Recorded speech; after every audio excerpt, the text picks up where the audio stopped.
आज जो हम बात कर रहे हैं ना, हमारे पास नया चैप्टर है और चैप्टर का नाम ध्यान से समझना। चैप्टर का नाम क्या है? डेप्रिशिएशन। डेप्रीशिएशन। ठीक है, याद रहेगा। हाँ जी। क्या है चैप्टर का नाम? Depreciation। डेप्रीशिएशन। कोई दिक्कत तो नहीं है? चैप्टर का नाम क्या है? डेप्रिशिएशन। डेप्रीशिएशन। इसको हम समझते हैं कि डेप्रीशिएशन क्या चीज़ है।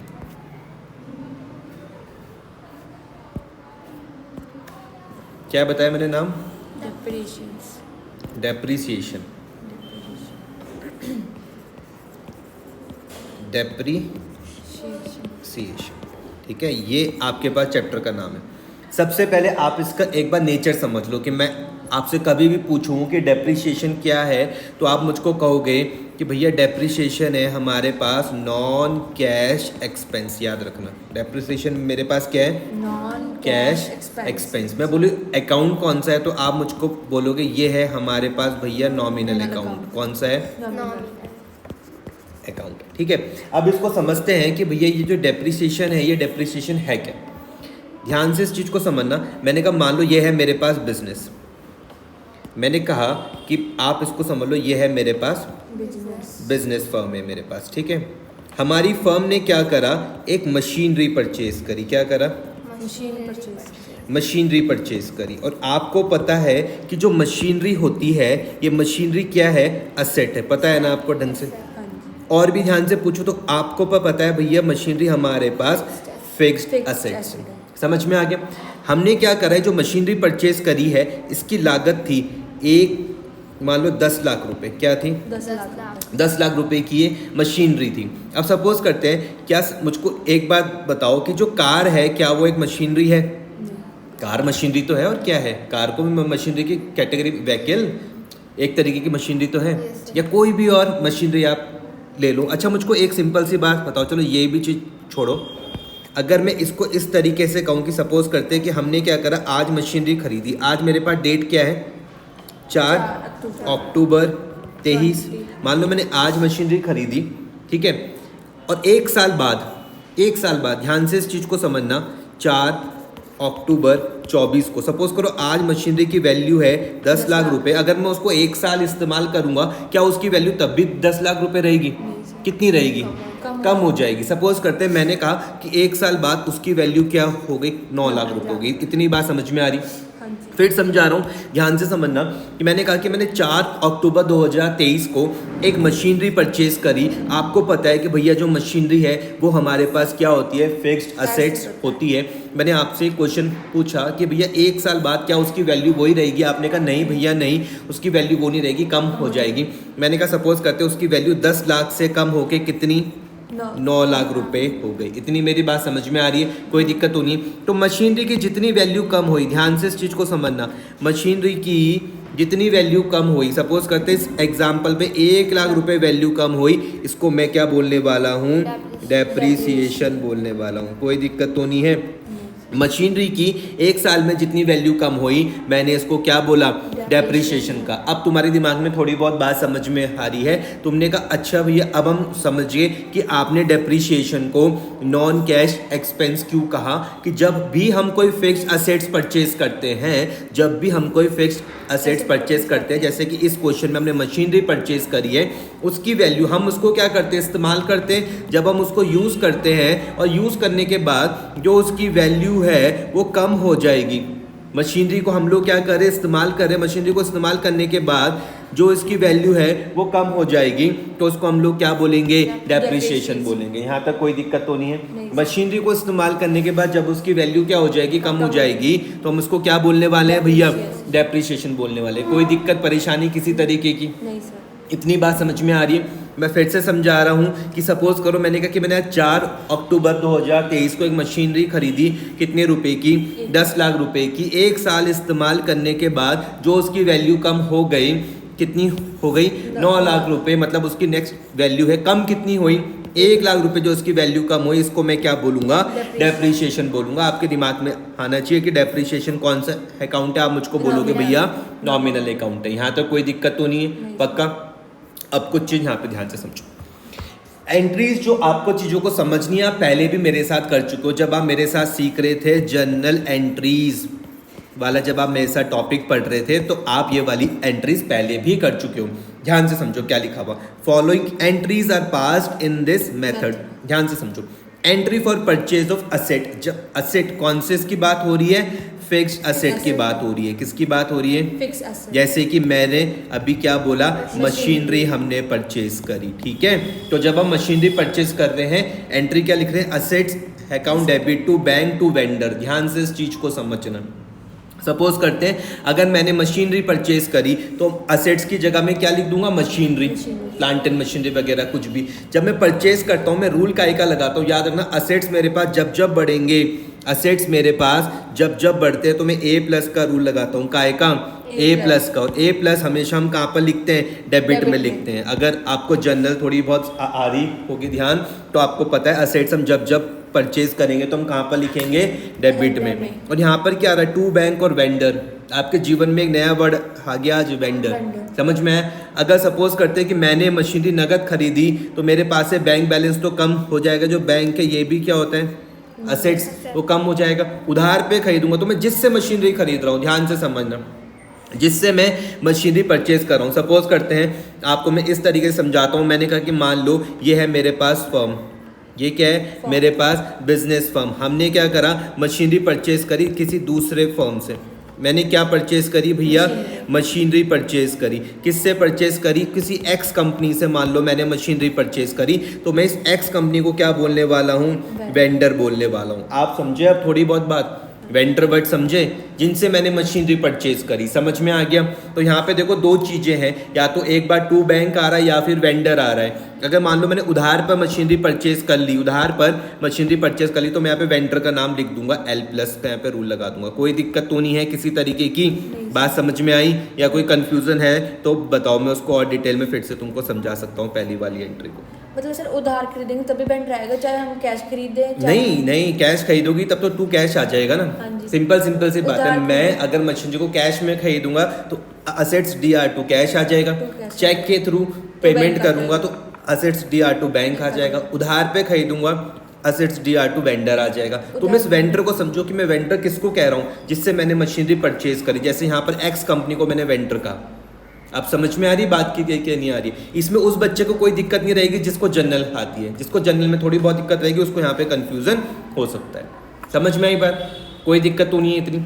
अब ध्यान से मेरी बात समझना, हम इस मशीनरी को जब मैं इसको साल भर इस्तेमाल करता हूँ, जिस असेट्स को मैंने खरीदा, एग्जाम्पल में मैंने क्या कहा भैया, मशीनरी, जब मैं इस मशीनरी को साल भर इस्तेमाल करूंगा तो इसकी वैल्यू बढ़ जाएगी या कम हो जाएगी।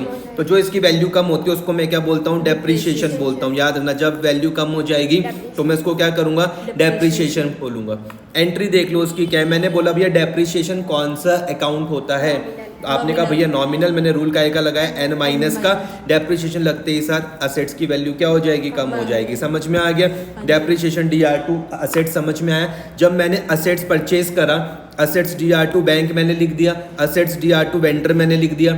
और जब इसमें डेप्रिसिएशन लगा तो मैंने बोला depreciation D R to assets. क्या भैया हमेशा एंट्री यही रहेंगी, हाँ जी बिल्कुल यही रहने वाली है।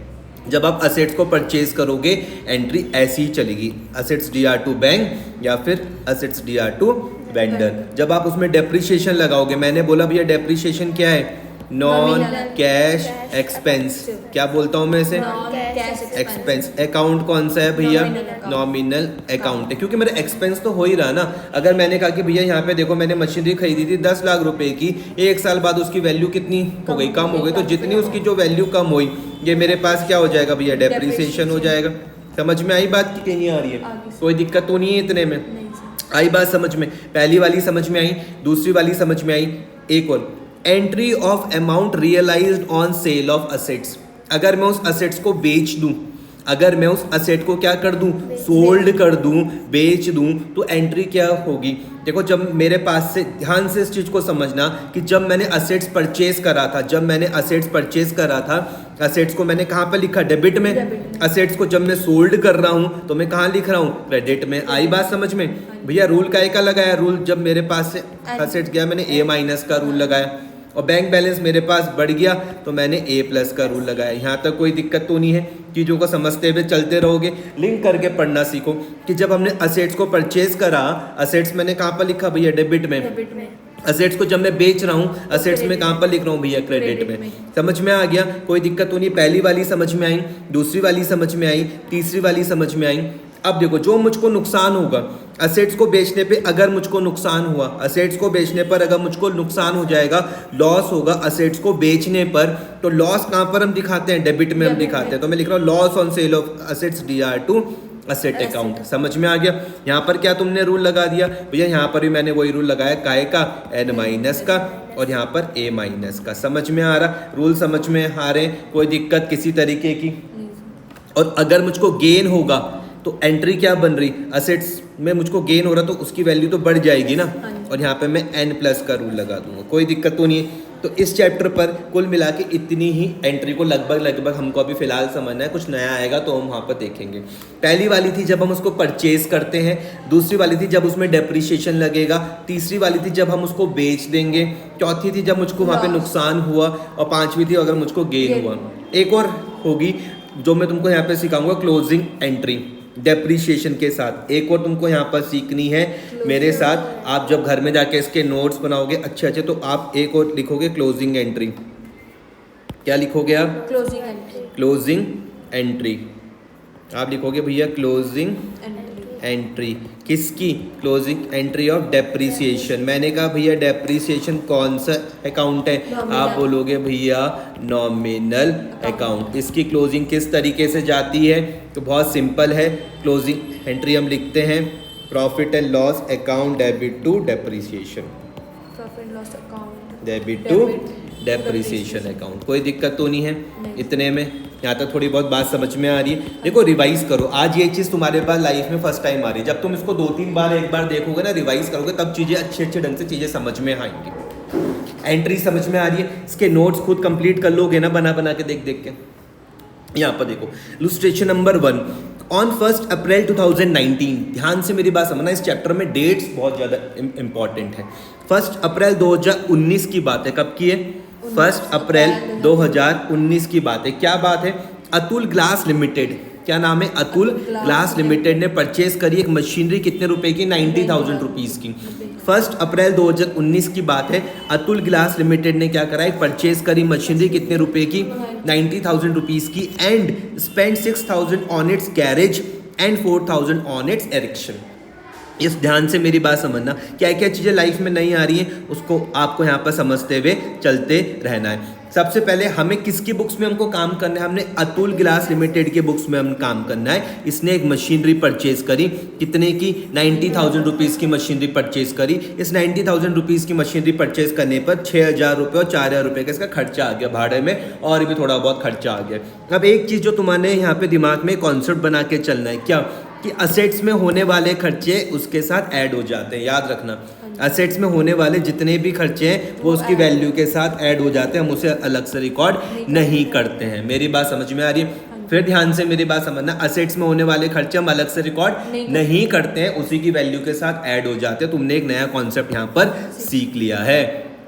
समझ में आई बात, मतलब तुम्हारा दिमाग क्या कह रहा, इसका मतलब कि भैया हमने क्या चीज़ सीखी, हमने यहाँ पर सीखा कि जो हमने यहाँ पे मशीनरी खरीदी, क्या खरीदी, मशीनरी, कितने रुपए की, 90,000 रुपीज़ की। उसमें कैरिज का खर्चा आया, भाड़े का खर्चा आया, कितने रुपए का, 6,000 और एरेक्शन का खर्चा आया। 4,000। तो अब मुझसे कोई पूछे कि भैया मशीनरी कितने की तुमको पड़ी, तो मैं टोटल बोलने वाला हूँ 1,00,000 रुपए।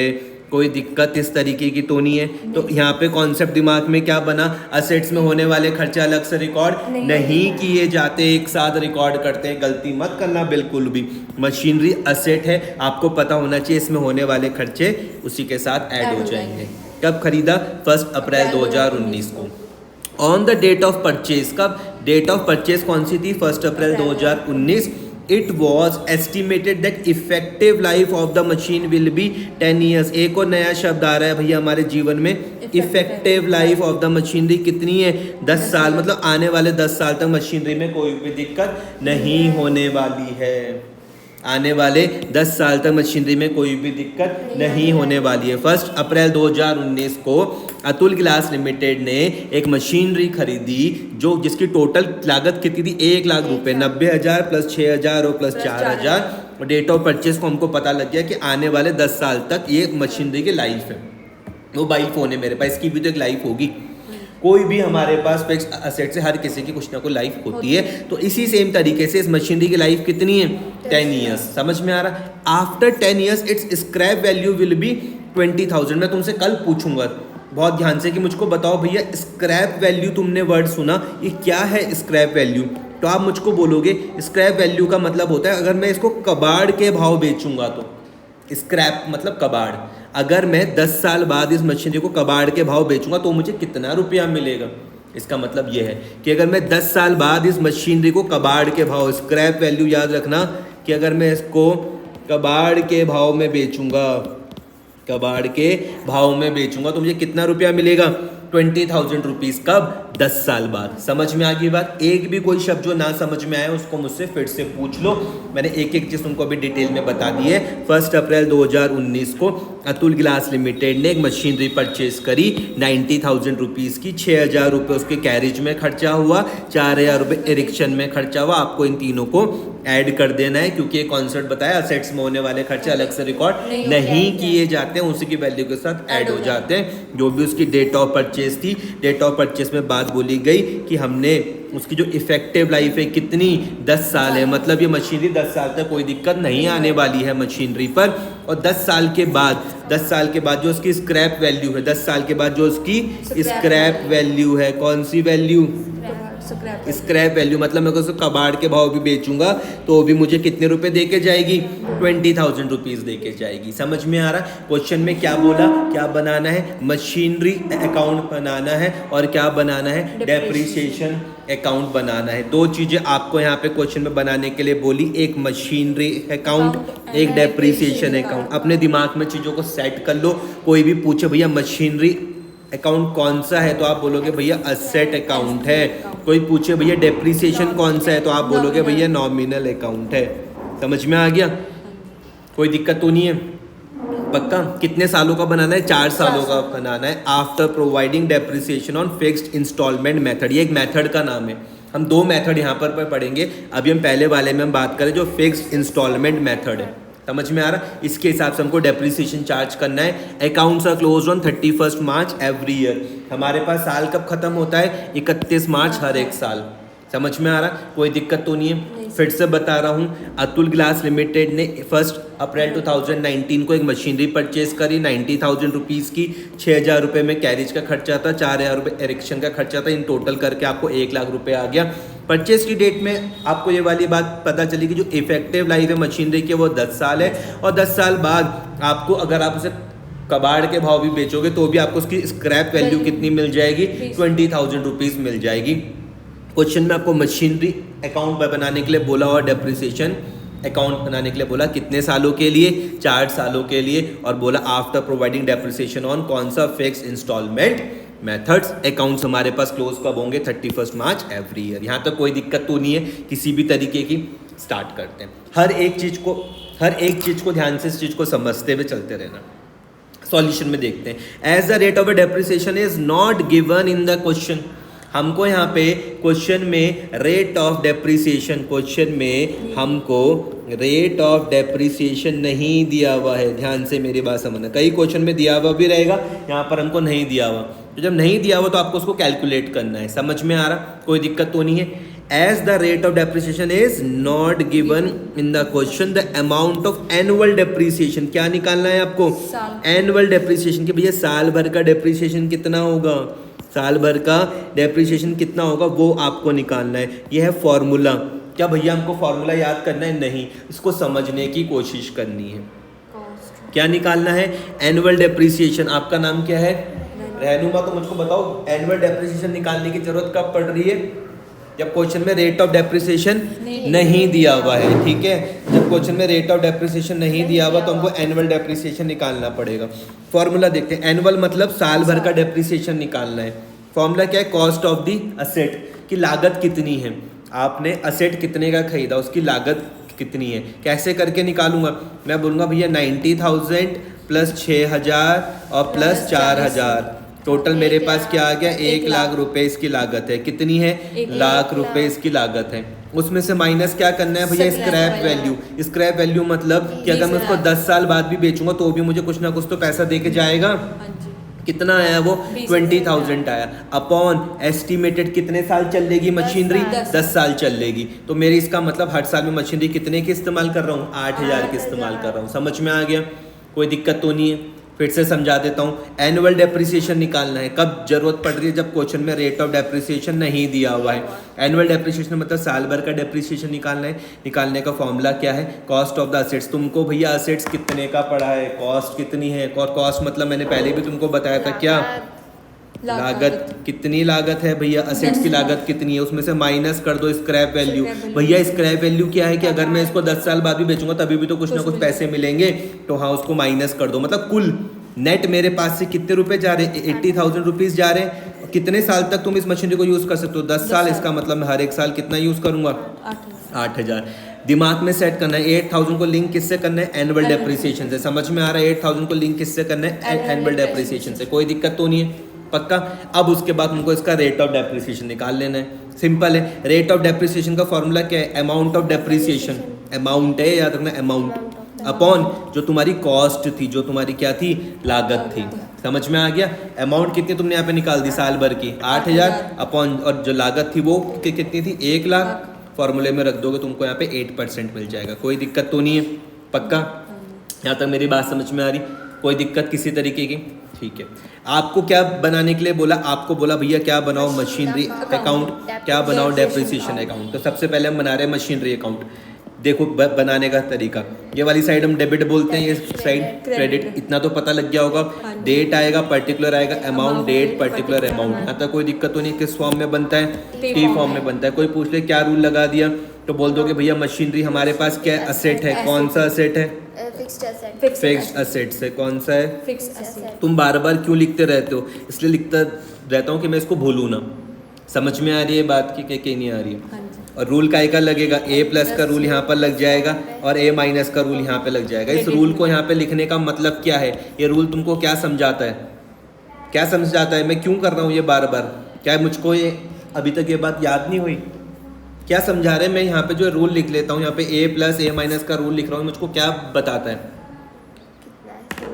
कि अगर असेट्स बढ़ेगा तो भैया उसको डेबिट साइड में लिखना, असेट्स कम होगा तो उसको क्रेडिट साइड में लिखना। समझ में आ रहा है, इसलिए मैं इसको बार बार करता हूँ। मशीनरी अकाउंट कौन सा है, फिक्स्ड असेट्स। क्यों लिख रहे हो बार बार, ताकि मुझे समझ में भी आए, याद भी हो जाए, मेरे एक पन दो काज हो जाए, ठीक है। सबसे पहले क्या है, तुम बोल रहे थे कि डेट इंपॉर्टेंट है। हाँ भैया हाँ, डेट बहुत इंपॉर्टेंट है। अब दिमाग चला के सोचना कि 2019 में 1 अप्रैल को जब तुमने मशीनरी खरीदी, 2019 अप्रैल 1 को जब तुमने मशीनरी खरीदी, तो मशीनरी बढ़ जाएगी कि कम हो जाएगी। अतुल ग्लास लिमिटेड ने अगर कोई मशीनरी खरीदी तो मशीनरी बढ़ जाएगी या कम हो जाएगी, दिमाग लगाओ, सिंपल सी बात है। अभी इन्होंने नया फोन खरीदा तो इनके पास फोन बढ़ गया है, कम हो गया, सिंपल सी बात है, इसमें कोई सोचने वाली तो बात है नहीं। अब बढ़ेगा तो ए प्लस में आप लिखोगे, नहीं आया समझ में, तो तुम बोलोगे भैया 90,000 ये तुमको समझ में आ रहा, 6,000 तुमको समझ में आ रहा, 4,000 तुमको समझ में आ रहा, कोई दिक्कत तो नहीं है। क्या तुमको डेट समझ में आई, हाँ भैया ये भी हमको समझ में आई डेट, हमको 90,000 भी समझ में आया, 6,000 भी समझ में आया और 4,000 भी समझ में आया। एंट्री क्या बनी, मशीनरी DR2 बैंक। 6,000 रुपये जब खर्च करे तब क्या बनी, मशीनरी DR2 बैंक।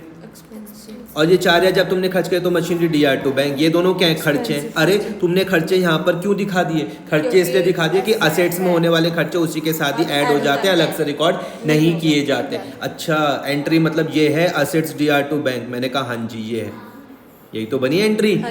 इसको हम इस तरीके से भी पढ़ सकते हैं, बिल्कुल। Machinery account debit to bank account, machinery account debit to bank account, machinery account debit to bank account. कोई दिक्कत तो नहीं है क्या, अब थोड़ा दिमाग काम कर रहा है। ये जो रूल्स हैं ये थोड़े लगने अब थोड़े से समझ में आ रहे हैं। बिना रूल्स के करूंगा तो मुझे समझ में ही नहीं आएगा कि मैं कहाँ पर लिखूँ कहाँ पर ना लिखूँ, समझ में आया। फिर मैंने क्या करा, साल भर मशीनरी को इस्तेमाल करा। किताबें मेरी कब क्लोज हो रही थी, 31 मार्च को हर एक साल। किताबें कब बंद हो रही, 31 मार्च हर एक साल। अब जब मैं एक साल मशीनरी को इस्तेमाल करूंगा उसकी वैल्यू बढ़ जाएगी या कम हो जाएगी, तो ए माइनस में लिखूंगा। तो देखो सबसे पहले अमाउंट पर ध्यान देना है। सबसे पहले किस पे ध्यान देते हैं, अमाउंट पे। अमाउंट पर। साल भर इस्तेमाल करने के बाद 8,000 रुपये से मशीनरी कम हुई। अभी तुमने यहाँ पे कैलकुलेट भी किया था, परसेंटेज भी तुमने यहाँ पे निकाल ली थी। तो तुमने अब बोल लोगे कि 1 लाख रुपए की हमने मशीनरी परचेज करी थी, 8% का उसमें रेट था तो 8,000 रुपये वैल्यू कम हो गई। समझ में आ रहा? कोई दिक्कत तो नहीं है। 1 लाख रुपए की मशीनरी थी, 8% के हिसाब से 8,000 रुपये कम हुई, कितनी बची? 92,000। यहाँ तक कोई दिक्कत परेशानी किसी तरीके की? अच्छा भैया ये क्या है? बाय बैलेंस कैरी डाउन, ये क्या है भैया? ये है मेरे पास क्लोजिंग बैलेंस। इसको मैं क्या बोलता हूँ? क्लोजिंग ये मुझको बता क्या रहा है? ये मुझको बता क्या रहा है? ये मुझको बता रहा है कि 31 मार्च को मशीनरी की वैल्यू कितनी हुई। समझ में आ रहा? 31 मार्च 2020 को मशीनरी की वैल्यू कितनी हुई? 92,000। ये कैसे निकलेगी?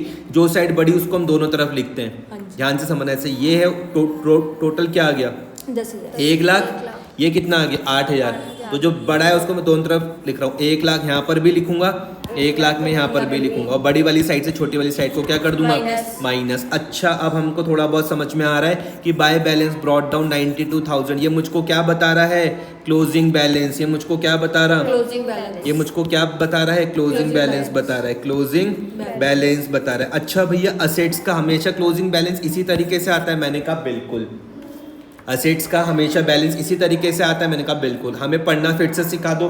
मैंने कहा हमको क्या बनाना है? मशीनरी अकाउंट बनाना है। दिमाग में क्लियर रखो कि कौन सा है भैया? फिक्स्ड असेट्स है। रूल का के लगेंगे, डेबिट में A प्लस का और क्रेडिट में A माइनस का। जब मैं मशीनरी खरीदूंगा तो मशीनरी बढ़ेगी या कम होगी? बढ़ेगी। तो हमेशा पहले अमाउंट पर ध्यान दो। पहले तुमने डेट लिख दी, उसके बाद अमाउंट पर ध्यान दो। ये 90,000 मशीनरी DR2 बैंक, फिर 6,000 रुपये और खर्च करे मशीनरी DR2 बैंक, और 4,000 रुपये और खर्च करे थे मशीनरी DR2 बैंक। समझ में आ गया? फिर हमने उस मशीनरी को साल भर इस्तेमाल करा। इस डेट से लेके इस डेट पर ध्यान दो, इस डेट से लेकर इस डेट पर ध्यान दो। अप्रैल 1 से लेके मार्च 31 20 तक ध्यान दोगे तो आपने इस मशीनरी को इस्तेमाल करा साल भर। मशीनरी को इस्तेमाल करोगे तो भैया उसकी वैल्यू कम हो जाएगी। डेप्रिसिएशन को मैं क्या बोलता हूँ भैया? Non cash expenses. कौन सा अकाउंट है? Nominal account. भैया तुमने ही तो कहा कि हमको पहले अभी अमाउंट देखना है। बिल्कुल 8,000 रुपये A माइनस में क्यों लिखा? क्योंकि वैल्यू कम हुई। भैया by balance carry down, carry down closing balance इस तरीके से लिखते हैं, बाय बैलेंस कैरी डाउन 92,000। कोई दिक्कत तो नहीं है? क्लोजिंग बैलेंस समझ में आया? यहाँ तक कोई दिक्कत तो नहीं है क्लोजिंग बैलेंस में? तो जो इस साइड का जो इस साल का क्लोजिंग बैलेंस है वही अगले साल का ओपनिंग बैलेंस बन जाएगा। जो इस साल का क्या है क्लोजिंग बैलेंस, अगले साल का वही क्या बन जाएगा? ओपनिंग बैलेंस बन जाएगा। जो इस साल का क्लोजिंग बैलेंस है अगले साल का क्या बन जाएगा? ओपनिंग बैलेंस बन जाएगा। समझ में आ रहा? बाय बैलेंस कैरी डाउन समझ में आ रही है बात? हाँ जी। मुझको अब थोड़ा बहुत समझ में आ रहा है कि इस बैलेंस का मतलब क्या है। अच्छा तुम ये बताना चाह रहे हो कि 2020 को मार्च 31 को मशीनरी की वैल्यू 92,000 है। मैंने कहा हाँ, इसको मैं किस नाम से जानता हूँ? क्लोजिंग बैलेंस के नाम से जानता हूँ। अगले साल यही क्या बन जाएगा? Opening balance. ओहो, हम ओपनिंग बैलेंस यहाँ पर दिखाते हैं A प्लस में। समझ में आ गया कैसे करके? To balance brought down. समझ में आ गई बात या नहीं आ रही है? ओपनिंग बैलेंस ऑफ असेट यहाँ पर लिख भी दो हम तो, क्योंकि रिवाइज नहीं करेंगे, तुम कम से कम ढंग से लिख दो। टू ओपनिंग बैलेंस किसका है? असेट्स का है। अब समझ में आ रहा? ये क्या था तुम्हारे पास? क्लोजिंग बैलेंस था। क्लोजिंग बैलेंस किसका है? असेट्स का है। इतनी मेरी बात समझ में आ रही है? ये हमको क्या बता रहा है? ये बता रहा है कि 2020 अप्रैल 1 को मशीनरी की वैल्यू कितनी थी? 92,000। अच्छा अब हमें थोड़ा बहुत समझ में आ रहा है कि 2019 को जब हमने मशीनरी खरीदी थी उस टाइम उसकी वैल्यू 1 लाख थी। फिर हमने वहाँ पे 8,000 रुपये का डेप्रिसिएशन लगा तो अब उसकी वैल्यू कितनी आ गई? 92,000 आ गई। हम कम से कम क्लोजिंग बैलेंस लिखना तो सीख गए, और हमको ये भी पता लग गया जो क्लोजिंग बैलेंस है वही क्या होगा?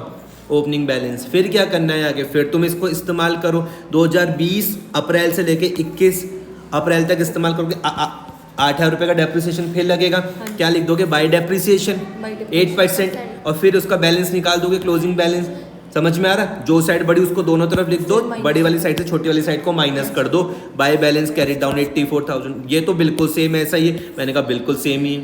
Closing balance. अच्छा अब हमें थोड़ा बहुत पढ़ना आ रहा है कि 2021 को मार्च 31 को वैल्यू कितनी हो गई? 84,000। अब हमने देख रहे कि मशीनरी की वैल्यू बार बार कम हो रही है। क्यों? क्योंकि उसमें डेप्रिसिएशन लग रहा है। फिर उसको सेम इसी तरीके से जो यहाँ पे क्लोजिंग बैलेंस है वही क्या बन जाएगा? Opening balance 84,000। फिर डेप्रिसिएशन लगाओगे, फिर तुम्हारे पास क्लोजिंग बैलेंस आ जाएगा। कोई दिक्कत तो नहीं है?